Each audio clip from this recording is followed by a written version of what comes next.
Yes, it is worth it. Want a more elaboration, but still short? I got you. If you have friends to play with, this game is absolute blast and worth it even to this day. If you don't have any friends to play with and want to play completely solo or with randoms, this game is still worth it because matchmaking is insanely good, insanely fast, and if you want to even play completely alone, you can play this game completely alone without any issue. Is it fun? Yes. Is it iconic and meme worthy? Yes. Is it challenging? It can be, depending on what type of difficulty that you want to choose. You want to have easier difficulty too? Yes, you can have that too. Does it have monetization? It does, but it's purely cosmetic and it has one of the best monetization practices I've ever seen in any games, which is purely concentrated on a player first. Are there any players playing it? Yes. Despite its actually a bit declining player numbers, it's still more than enough players to keep you accommodated no matter how busy you are and no matter how beginner you are or how advanced you are. But yeah, with that out of the way, let's get into the details and talk about what Deep Rock Galactic actually is and why all those things that I said previously is true. So yeah, let's talk about that. For the ones who doesn't know, Deep Rock Galactic is a 4-player co-op multiplayer shooter game where you play as a futuristic dwarfs. Well, it's kind of like a mix of sci-fi and fantasy. Well, it's more of a sci-fi, but you're playing as dwarfs and your goal is to dig a hole and get minerals and get rich. It's actually what it is. There are multiple game modes, but the main game mode and everything revolves around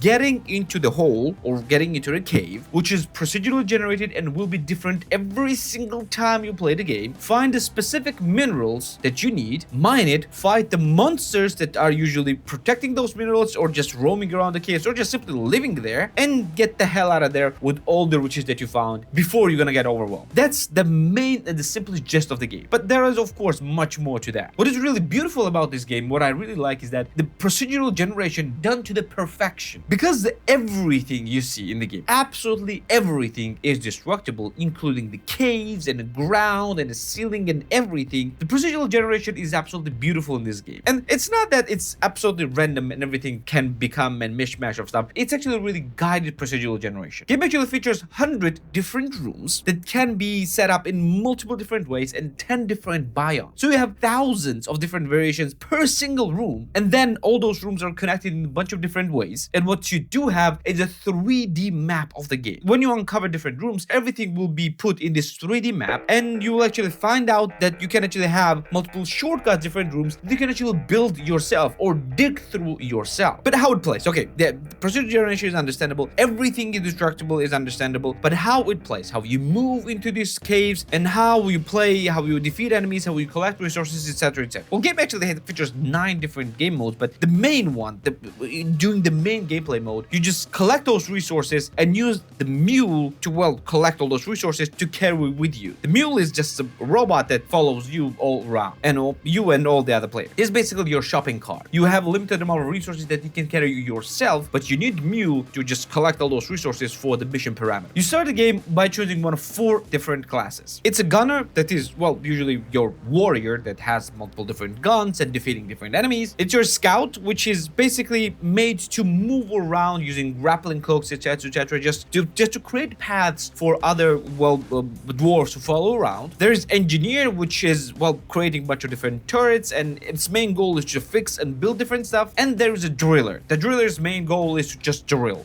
The driller can create different paths, and even though every single dwarf has a pickaxe that allows you to drill different paths, the driller does it just easiest way, just goes through the rock just like the butter, like the hot knife through the butter. And all those dwarves have different weapons, have different gadgets, and every single one of them plays completely differently, even though every single one of them plays fun as well. They're really fun, and you will want to play with every single one of them. But different dwarves are good at different things. Like, for example, at fighting, no one is better than a gunner. At defending different points, no one is better than engineer, because yeah, we have a bunch of different turrets. At moving around fast and getting into different positions, no one is better than a scout. And at creating routes and just drilling a bunch of different things, no one is better than a driller. And all those different gameplay mechanics get in tandem with each other, creating an absolute insanely fun gameplay loop. And because enemies are appearing out of nowhere and you can fight them in multiple different waves, and as you progress deeper and as time passes, more and more enemies attack you and more different enemies attack you, it becomes also progressively difficult as well. It's never overwhelming unless you play on a higher hazard levels, but it's still quite fun and quite manageable. Even though this does not sound anything insane, because you're playing in completely dark environments where the lighting is also a gameplay mechanic where you need to throw out your flares and just find the different ways forward and backward as well, because some caves can be a lush jungle that you need to find a way through. Some caves can be a giant rooms that you need to get the different platforms and just find a way to go up or down. It is also very challenging just to move around, and challenging not in a bad way but in a good way. And you do this while also trying to find the resources, while trying to collect those resources, and while also fending off against multiple waves of enemies. So if you want a very close comparison, like imagine Helldivers 2 but underground and in the first person and in a completely destructible environment. That's how Deep Rock Galactic actually feels to play. It's not one-to-one, of course, but it's very reminiscent to that. But what I like also is that what you do between the mission. You see, to get to the missions, you actually start in your hub area. This is a giant hub area that has a bunch of different places, bunch of different mini games, and even a bar that you can drink with your friends with. And drinks can actually give you different buffs as well, which is really fun to play with. And you just choose a mission, you start a mission, and you actually get to the elevator to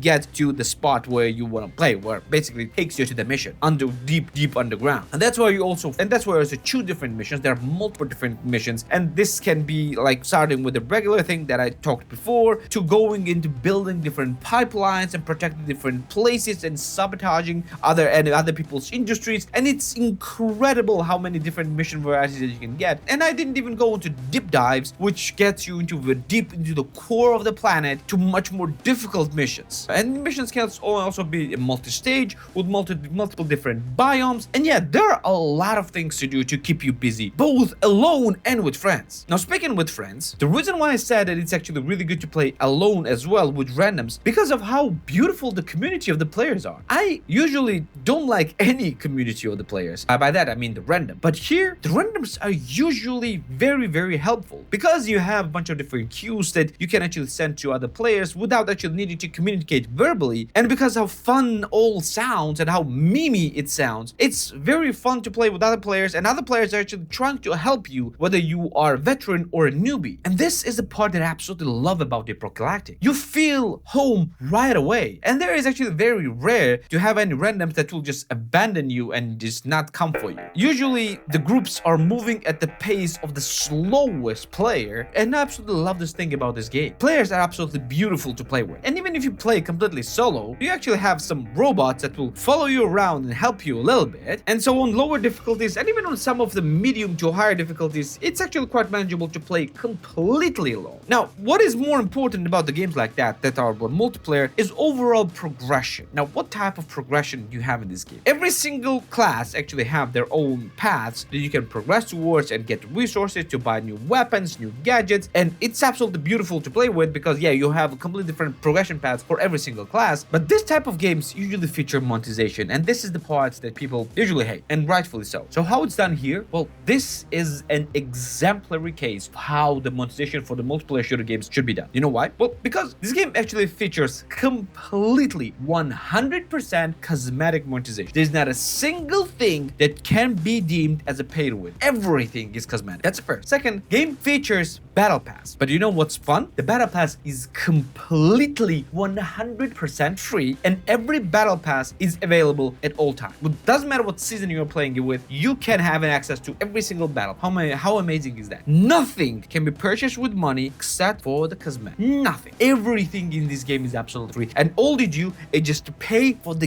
game itself. Now, speaking of the paying for the game itself, how much game will actually cost you? Now, this is a full price $30 game. It's not even a $60. Yeah, even though it's quite old, it's just $30 game. But no one's paying full price for this one, right? Because on a sale, you can get it as deep as $10. Yes, $10. And if you miss the sale, don't worry. On this game, you can just get it for around $12-13 anyway. So yeah, you can have a sale at all times. And this game has 97% overwhelmingly positive rating on Steam. 97%. People are absolutely loving this game because this game deserves it. But there is a downside. And let me tell you about this thing. Because yeah, people are usually ignoring this, but there is just a little, very little tiny nitpicky downside. And it's a content updates. Game is not getting a lot of content updates like other multiplayer games do. It's just much more slow. And because the developers are actually focusing on creating this universe of different games with Deep Rock Galactic original game, Deep Rock Galactic Survivor, and Deep Rock Galactic Rogue Core that is still yet to be released at the moment of recording of this video, the content updates are not that often and frequent. But it's not that you don't have enough content anyway. You have a ton tons of content to go through. It's just you are not getting updates very often and very frequent. That's just to let you know. So overall, is this game worth it? Yes, it is. It's not even a question. This is one of the must-have games for any Steam player. Must have. Doesn't matter whether you have friends or not, you will find friends in this game. And if you won't, you will probably convince someone to get this game and you're gonna have a blast because this game is that good. And this video is sponsored by channel's partner and supporter, Instant Gaming. If you want best games for the best prices all the time, all year round, without waiting for any sales, Instant Gaming is the way to go. You can find all types of games for all the different platforms and most importantly for the cheapest prices possible. And I also partner with Instant Gaming for epic game giveaway of your choice. So click the link in the description down below for your chance to win. Thanks to Instant Gaming for their support, and now let's get back to the video. And speaking of game with friends, you can watch my review about Sounds of the Forest right here as well, which is very fun with friends to play with. Oh, another game that is fun to play with is Space Engineers, and you can watch my video about this right here. Don't forget to subscribe right here as well. This will be for today. I'm gonna see you in the next. Take care.